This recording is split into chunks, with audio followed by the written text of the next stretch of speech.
straight ahead on 12 News, experiencing log cabin living right now in Brooklyn Center. Plus, an election switch that's gaining steam. It would affect how voters narrow the field for president. But first, rules that are keeping a couple of entrepreneurs grounded. It's hard to miss out on every single job that comes by. 12 News starts right now. Hello and thanks for joining us. Two Maple Grove men are trying to establish a new business venture using drones. But there's just one problem. The government isn't letting their business get off the ground. And as Emily Ragoose reports, men won't be able to make any money until they receive an exemption they've been waiting months for. Boys and their toys. We get older and toys just get more expensive. Expensive is right. This drone set friends Brad Perdue and Joey Stone back $1,300. All right. But relatively speaking, it's a small price tag for the potential profit it could bring. You could easily make thousands of dollars per job. For years, the lifelong friends loved playing with remote-controlled helicopters and planes. But a couple of years ago, when they saw this drone video of the Seattle Space Needle, Something we had never seen before. it sparked a new passion I just thought, oh, this is so cool. to film their surroundings from the sky. When we thought about the Midwest, just some places maybe we would know that others wouldn't. They made their first video and posted it online. It blew up from there and got like 60,000 views, and then it was spreading on YouTube, and we were just kind of amazed. Since then, they've made videos like this one of Maple Grove Central Park, and their favorite agricultural videos, like this one involving cranberries. They've been offered jobs, but had to say no because of federal aviation administration laws that don't allow them to turn a profit. It's brutal every time someone writes us. I mean, it's hard to miss out on every single job that comes by. The men have filed for a 333 exemption. If you get your 333 exemption, you are now a commercial operation, but you have to have an FAA pilot with you, and you have a lot more rules to follow. They submitted paperwork back in May and are left waiting before they can be hired for jobs. Any day. Your guess is as good as mine. We're no longer waiting at the front door, hoping for it, but we're excited that it's coming anytime. Emily Ragoose, 12 News. Anytime the men want to fly their drone, they have to contact all airports within a 5-mile radius. The discovery of a suspicious device interrupted business for 2 hours at the Hennepin County Court building in Brooklyn Center. The building was evacuated shortly after 8 a.m. Friday, and the Minneapolis bomb squad was brought in. The device was left on a bench in the main lobby of the district court. A source says it turned out to be a portable speaker wrapped up in duct tape. The bomb squad determined it was not a threat and conducted a sweep of the building before reopening the facility. At the state capitol, there is a push to change the way Minnesotans trim the field for president. Minnesota currently uses a caucus system for each party's nomination process, but state lawmakers say it may be time to switch to a primary. Delane Cleveland joins us now with more on that. Delane? Mike and Alex, people wanting to vote for their party's presidential candidate during the caucuses last month were subjected to long lines and overflowing parking lots. But a bill that has bipartisan support would make that process look much different 4 years from now. We have just outgrown our capacity to have a caucus system determine who is going to be the nominee of the party. Senator Ann Rest said both major parties found the caucus system this year to be too chaotic, with everything from space issues to parking issues to difficulty for some voters to attend in the evening. So an alternative making its way through the legislature would establish a state-funded presidential nomination primary, where voters could show up at a polling place and request either a Republican or DFL ballot, then cast their votes accordingly. And some may say, well, why should the state pay for it? But it isn't, I think, in the state's best interest, in all of the voters' best interest, to have an election for the party delegates to be done in the most efficient way possible without changing any of the other election laws. Senator Rest said they still don't know what the cost will be, but there won't be any sort of financial appropriation this year. Meanwhile, this will not completely do away with the caucus system. If the bill is passed, there would still be a caucus held sometime after the primary to allow the political parties to conduct official business. Mike? All right, thanks, Delane. A local lawmaker says young people with developmental disabilities should not have to go to another state to attend college. Senator Terry Bonoff says there's an explosion of students with autism who run out of time in public school and have nowhere to go to college in Minnesota. She's proposing a pilot program as part of a higher education bill. I believe MnSCU deserves some resources to try this pilot, but I want this pilot tried. I want our students with developmental disabilities to have an opportunity to go to college in Minnesota. I just do, and I think that's great. Bethel has it, but we have public institutions, and I want them to be able to have that right. Bonoff says the students are normally interested in one-year certificate programs or two-year degrees at community colleges. Golden Valley is tops in the metro for building permits. The reason is several large apartment buildings and townhomes that are going up at the same time. That includes the Hello apartment complex on Golden Valley Road. Right across the street, 45 units are under construction on a complex called Cornerstone Creek. A Golden Valley development official credits a strong demand for multifamily housing and Golden Valley's location for the city's building boom. In Brooklyn Center, an open site along Summit Drive near the Embassy Suites Hotel could soon be home to another hotel. Fairfield Inn & Suites by Marriott wants to purchase the land and build a 4-story, 83-room hotel. The city of Brooklyn Center is working out the financing with the developer. Construction could begin as early as September. Coming up, a way to enjoy a rustic lifestyle without missing out on the amenities. And then later in sports, we'll preview the Cooper Hawks softball team. But first, Sunday is the better day of the weekend. Saturday, temperatures only reach the 30s.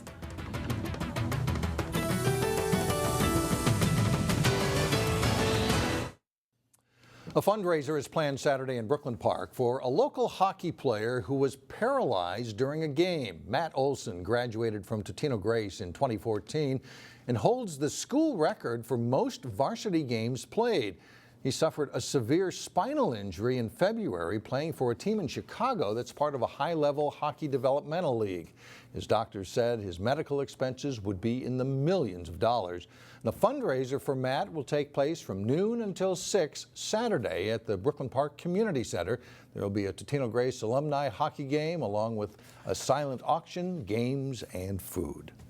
Well, if you're dreaming of someday owning a log house or timber home, Brooklyn Center is the place to be. Yeah, that's right. The Log and Timber Show is going on Friday and Saturday at the Earle Brown Heritage Center. We get more from Eric Nelson. This is the ultimate log ride. We are targeting that person who has a love for building a log or a timber frame home. Brooklyn Center is the place to be this weekend for those craving a rustic lifestyle. There are a lot of people who have always dreamt of living in a log home, which makes it really unique. We have some people who have been to these shows. They're almost like crazed fans. There are 20 exhibits on display and plenty of samples for people to check out. They want the modern accommodations, but they like that rustic look of a log home, and you just feel more at home, more comfortable. The attention to detail is evident. At the Log and Timber Home Show, wood is good. It's a natural environment to live in. The logs actually live and breathe around you, so it's a great medium to call home. Here in the land of Paul Bunyan, log houses are very popular. Minnesota is fertile ground for cabins just like this. Or like this. Or like this. Definitely Minnesota is a hotbed for sure. No two cabins are exactly alike, which is part of the appeal for buyers. There's definitely a market here. We build a lot in the northern half of the state, but we get out to the farm country as well and do a lot of product out there as well. In Brooklyn Center, I'm Eric Nelson, Channel 12 News. Coming up, something wild and completely safe to eat. But first, the Osseo baseball team gets ready for the season. John Jacobson previews the Orioles next. Some new faces on the Osseo baseball team as everybody gets tuned up for the new season. Getting ready to play some games here next week or two, right? The Osseo baseball team will be counting on a lot of new varsity players this spring, and the Orioles will also have to shore up their pitching and defense. Here's Jason Malillo with more. Like a lot of teams this time of year, the Osseo baseball team is building a puzzle with a lot of new pieces. We've got some holes we got to fill, looking for some younger guys to step up and some seniors that haven't necessarily had a lot of playing time, looking to fill some of those holes from, like a big senior class we lost last year. Junior pitcher John Bezdacek is a key returner for the Orioles. He pitched well in Legion baseball last summer and will probably be Osceo's #1 starter. I was definitely excited. That was my goal for this year, was to be one of our top pitchers, but I can't just stay there. I got to increasingly get better. Overall, Osseo will have to be better on defense this season. For most of 2015, pitching mistakes and defensive lapses often put the Orioles in holes they couldn't dig out of. I think it's a combo platter, coming ready to play every day, and some guys, new guys, playing at that varsity level. Every year you step out on the field and you go up a level, the level of competition goes up too. So you got to, your game has to improve that much too. Just probably overall defensively, pitching, players in the field, infield, outfield. We just got to make the plays. When it comes down to catching the ball and throwing the ball, as Governor always says. So. Success for a young team often hinges on how fast new players acclimate to the varsity level. The Orioles will aim to make that happen quickly and get off to a good start. Jason Malillo, 12 Sports. Baseball goes to 4 classes this spring, and Osseo moves to Section 8-4A along with rival Maple Grove. Cooper's softball team lost some talent to graduation, but they have a solid group to build around. Here's Jay Wilcox with more on the Hawks. The Cooper Hawks are hoping to be a big hit this spring. 6 varsity players return, 5 of them starters. It's been a positive start to the early season workouts. I feel really good about the season. Last year we lost 9 seniors, so we had a lot of younger girls this year, but we have a lot of potential. I see us really meshing together good as a team this year, so I'm excited to see what the season holds. The Hawks are just completing spring break. Well, it means some players are gone and schedules vary. It's actually been a good week to get a lot done and prepping for the season. Yeah, it is spring break, but we're still having a lot of fun together. We're getting a lot of individual work with our coaches because there's a few less people here, and we're really meshing as a family as we're here. We do have to allow for all those family things, the commitments, school trips, stuff like that. But for the past couple of years, this has been an opportunity for girls to get individualized attention. We don't do a ton of team type drills, team situational practices. We do a lot of individual stuff, a lot of hitting stuff. Pitcher Ray Beener is back this season, giving Cooper a dependable starter. Fellow captains, infielders Yvette Williams-Upshur and Michelle Hansen are other key returners.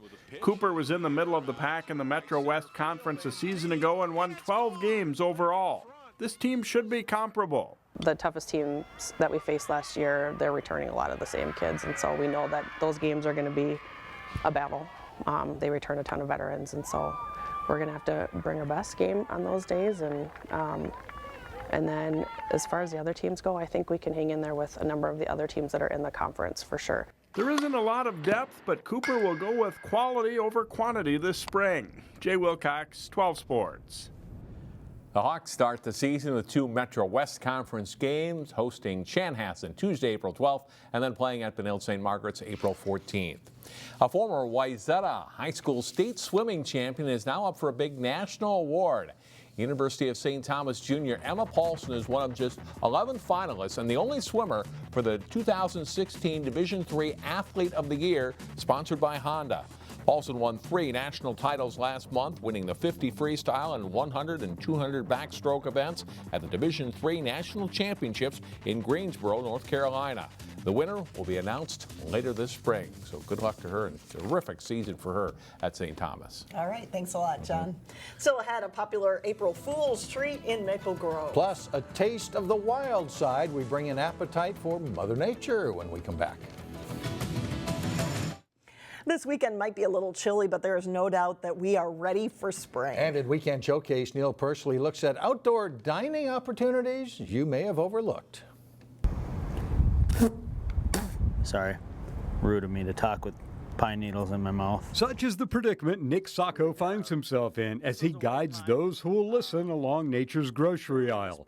How many times have you just nonchalantly walked by a white pine? Fantastic in teas, kind of sweet, and it does have vitamin C, so it was a substitute that a lot of settlers used to prevent scurvy. Nick is the naturalist who will lead you on a delectable journey at Coon Rapids Dam Regional Park this Saturday in search of wild edibles. Just glancing around, I see two things that are considered wild edibles, but not necessarily three things. Not necessarily this time of year, though. He knows his stuff and can find something to munch on just about anywhere. These are new shoots. It gives you a new perspective on nature's bounty. Oh, yeah, there we go. No green plant produces more edible starch per acre than cattails. Look at those. Those are beautiful. Many parts of the plant are edible. These are the rhizomes, and this will be a shoot of a new cattail. The rhizomes, or roots, can be dried and then moistened and pounded into a paste rich in starch that can be dried again and used as you would flour. Dandelions are fantastic.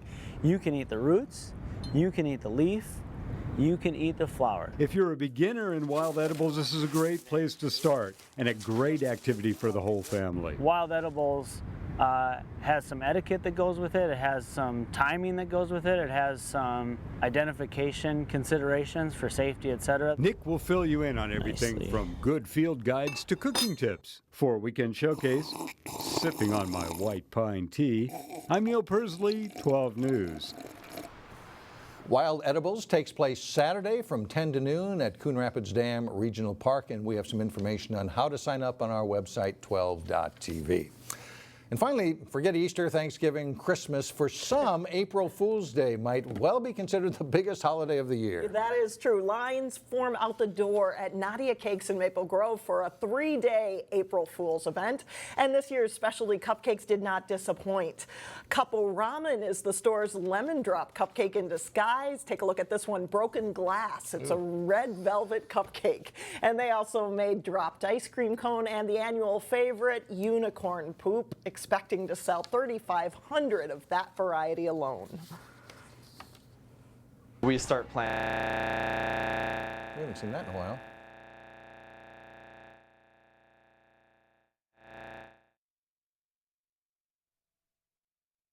We start planning, months in advance, just kind of figuring out, what we're going to be selling over the 3 days.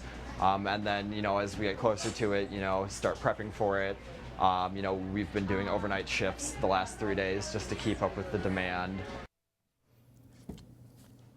And it is bigger than Valentine's Day, bigger than Mother's Day. I got a little gift for you, spaghetti and meatballs. This is snow cone, and most popular for people, they say, is to give it to friends as a gagged gift for a coworkers. I'm going to take the chocolate donut one. Nice. You know what's really amazing? Yeah, right. It's amazing. These lasted all afternoon in the newsroom. In the newsroom, that's true. We'll see.